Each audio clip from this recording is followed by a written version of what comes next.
Good evening সবাইকে। আজ বিকেলে হঠাৎ করেই অতিথির আগমন এসেছে, হচ্ছে আমার দেওর আর দেওরের বউ। আচ্ছা, দেওরের বউয়ের সাথে কিন্তু আমার শুধু বৌদির রিলেশন নয়, তার সাথে কিন্তু আমার আলাদা রিলেশন। কারণ ও হচ্ছে আমার মামার মেয়ে, মানে আমার নিজস্ব বোন। তো হিস্ট্রিটা তোমাদের নয় পরে বলি, তার আগে আমরা একটু খাবার অর্ডার করে দিয়েছিলাম অতিথিদের জন্য। শুধু গল্প করলে তো আর হবে না, একটু পেটেও দিতে হবে। তো আমরা ইভিনিং স্ন্যাক্স হিসেবে পিজাটাকেই পছন্দ করলাম। আর সবাই আমরা পিজাও লাভার, তো পিজাটা আমাদের বেস্ট অপশন ছিল। তো আমরা এখানে প্রচুর আড্ডা মাস্তি দেওয়া হচ্ছে, আর সানডের ইভিনিংটা জাস্ট জমে গেছে গল্পেতে।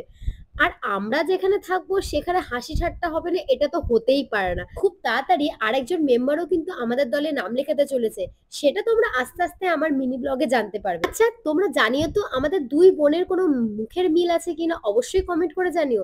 দেখো, গল্প করতে করতে আমাদের খাওয়া দাওয়া কিন্তু ডান, কিন্তু খাওয়া শেষ কিন্তু গল্প থামছে না। আবার আমরা চলে এসেছি বড়দের দলে, তাদের গল্প শুনতে, তাদের কথা শুনতে। আমরা হচ্ছি দঙ্গল ফ্যামিলি। আমরা যখন এক জায়গায় হই না, তখন আমাদের বাড়িঘর সব কাঁপে।